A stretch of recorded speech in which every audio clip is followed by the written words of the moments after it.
नमस्कार, आप देख रहे हैं सी न्यूज भारत और मैं हूं ऋषभ सक्सेना। क्षत्रिय समाज की उपेक्षा और क्षत्रिय करणी सेना के गुजरात प्रदेश अध्यक्ष राज शेखावत की पगड़ी के अपमान के मुद्दे पर आज एक बार फिर अहमदाबाद में क्षत्रिय समाज की बैठक हुई।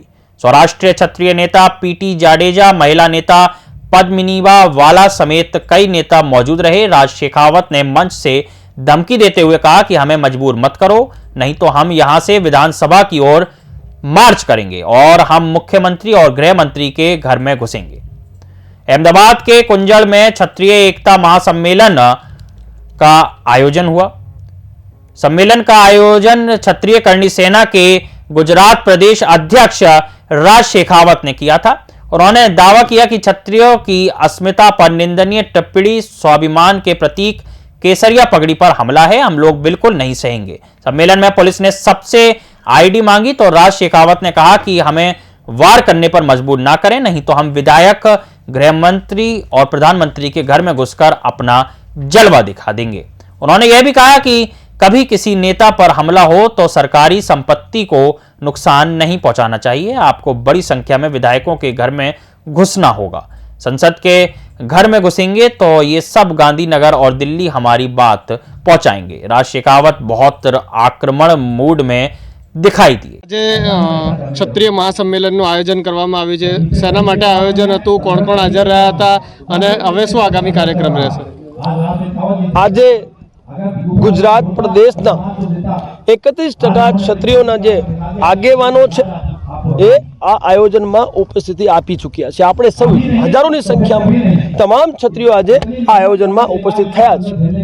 ભૂતકાળમાં ઘણી બધી એવી ઘટનાઓ થઈ ગઈ જેમાં ક્ષત્રિય સમાજની ઘોર ઉપેક્ષા કરવામાં આવી અને એમની અસ્મિતા પર પ્રહાર કરવામાં આવ્યો, એમની પાઘડી પર પ્રહાર કરવામાં આવ્યા અને વધારે તમે જુઓ તો જે ક્ષત્રિય સમાજના આગેવાન છે એમના વ્યાપાર પર પણ પ્રહાર કરવામાં આવ્યા। હવે ભવિષ્યમાં આ ઘટનાઓનું પુનરાવર્તન રોકવા માટે આજે મોટી સંખ્યામાં અમે અહીંયા ભેગા થયા છે અને આખા ભારત વર્ષથી ક્ષત્રિય સમાજના જે આગેવાન છે આજે મંચ ઉપર ઉપસ્થિત છે।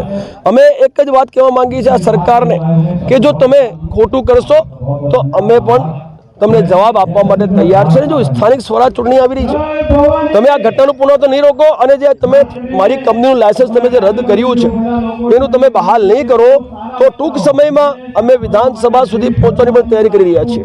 એટલે આ અમારી શરૂઆત છે અને ગુજરાતથી અમે 31 એક મંચ પર લાવવા જઈ રહ્યા છીએ અને ભવિષ્યમાં આખા ભારત વર્ષમાં અમારા તમામ ક્ષત્રિય જે સામાન્ય શ્રેણીમાં આવતા હોય, ઓબીસીનો લાભ લેતા હોય કે પછી બધું લાભ લેતા હોય એમને અમે એક મંચ પર લાવવા જઈ રહ્યા છીએ। આગામી સ્થાનિક સ્વરાજ્યની જે ચૂંટણી આવી રહી છે તેમાં ક્ષત્રિયો કેવી રીતે પોતાનો ભાગ ભજવશે?